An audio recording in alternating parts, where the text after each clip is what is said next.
Assalamualaikum warahmatullahi wabarakatuh. Kami dari kelompok 4 akan mempresentasikan tren pemajakan penghasilan orang pribadi.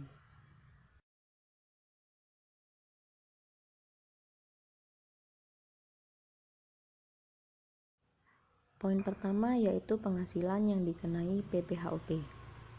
Pajak penghasilan orang pribadi merupakan jenis pajak yang termasuk dalam golongan pajak penghasilan.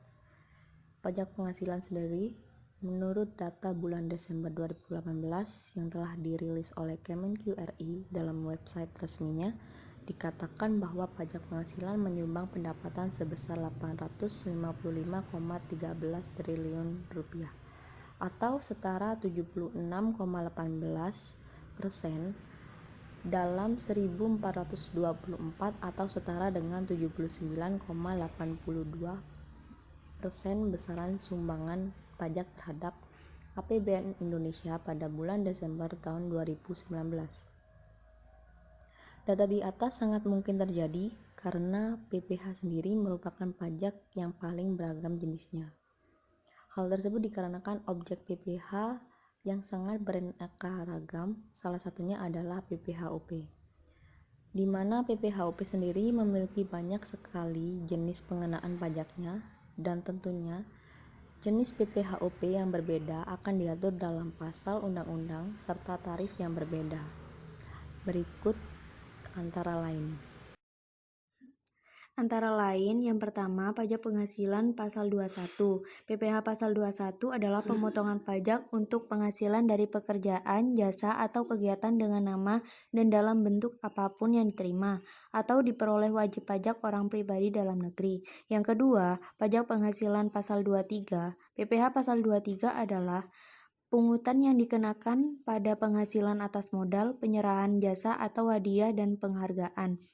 Selain yang telah dipotong PPh pasal 21, wajib pajak PPh 23 akan dipotong sebesar 15% dari jumlah bruto atas dividen, bunga, royalti, dan hadiah atau penghargaan atau bonus, atau dipotong sebesar 2% dari jumlah bruto atas sewa, dan penghasilan lain sehubungan dengan penggunaan harta dan imbalan, Pajak penghasilan pasal 26. Jenis pajak penghasilan ini dikenakan atas penghasilan yang bersumber dari Indonesia yang diterima atau diperoleh wajib pajak luar negeri selain bentuk usaha tetap di Indonesia.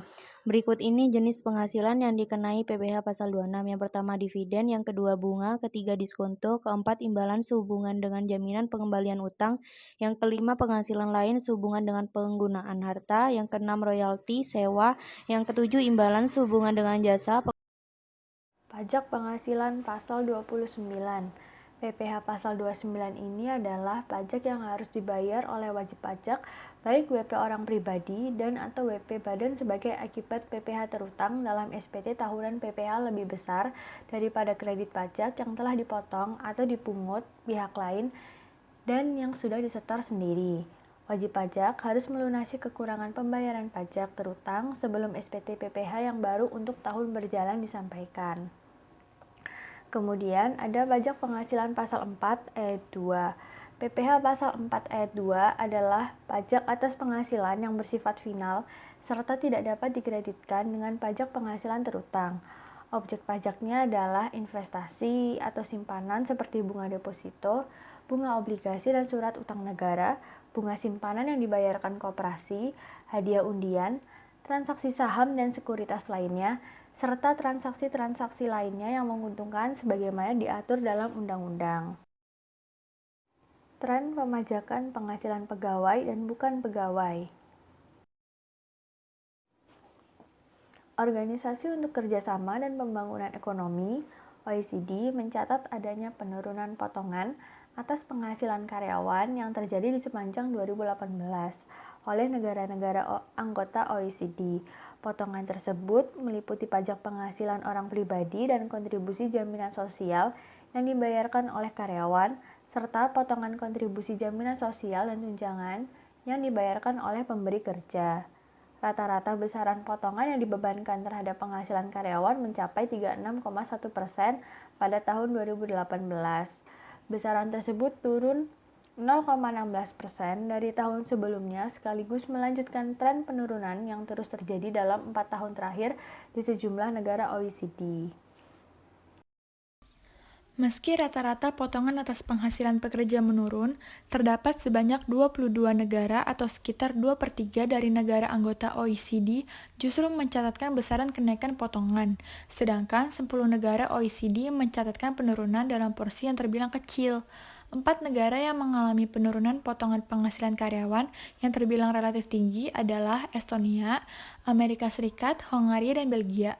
Estonia dan Amerika Serikat disebut melakukan reformasi besar-besaran atas pajak penghasilan orang pribadi, sedangkan di Hongaria dan Belgia menurunkan besaran potongan kontribusi jaminan sosial yang dibebankan kepada pemberi kerja. Laporan yang sama juga menyoroti rata-rata tarif pajak penghasilan orang pribadi bersih yang dibayarkan karyawan yang dikurangi imbalan keluarga yang diterima sebagai bagian dari upah kotor. Hasilnya di sepanjang 2018, besaran tarif yang diperoleh rata-rata sebesar 25,5%. Besaran tersebut relatif stabil dalam beberapa tahun terakhir, meski cukup bervariasi di beberapa negara.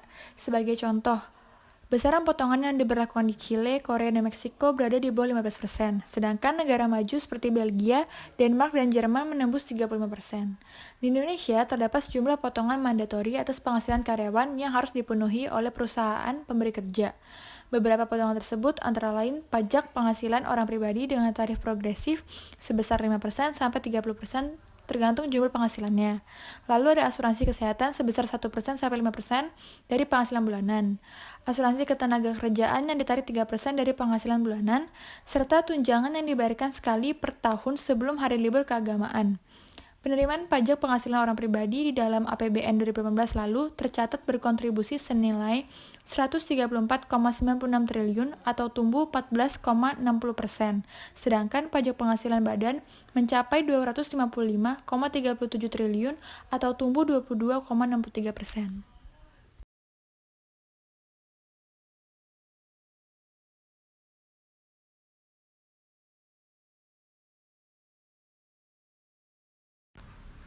Menurut kontan.co.id, Kementerian Keuangan mengeluarkan aturan baru soal perpajakan modal Ventura terkait penyertaan pada perusahaan skala UMKM. Aturan ini termuat dalam Peraturan Menteri Keuangan Nomor 48 Tahun 2018 tentang perlakuan perpajakan atas penyertaan modal Ventura pada perusahaan mikro, kecil, dan menengah. Kini, batas UMKM yang bisa menjadi PPU adalah yang memiliki penjualan bersih maksimal 50 miliar rupiah dalam 1 tahun. Batasan ini lebih tinggi dari aturan yang ada sebelumnya, yakni hanya sebesar 5 miliar. Batasan ini lebih tinggi dari aturan yang ada sebelumnya, yakni hanya sebesar 5 miliar rupiah. Selanjutnya, penghasilan yang diterima atau diperoleh modal Ventura berupa bagian laba dari PPU dikategorikan bukan sebagai objek pajak penghasilan, asalkan PPU tersebut belum menjual saham di bursa efek atau telah menjadi PPU maksimal selama 10 tahun. Dengan adanya aturan ini, maka Blade sebelumnya, yakni Keputusan Menteri Keuangan Nomor 250-KMK.04-1995 tentang perusahaan kecil dan menengah pasangan usaha dari perusahaan modal Ventura dan pelakuan pajak atas penyertaan modal perusahaan modal Ventura kini dinyatakan tidak berlaku lagi.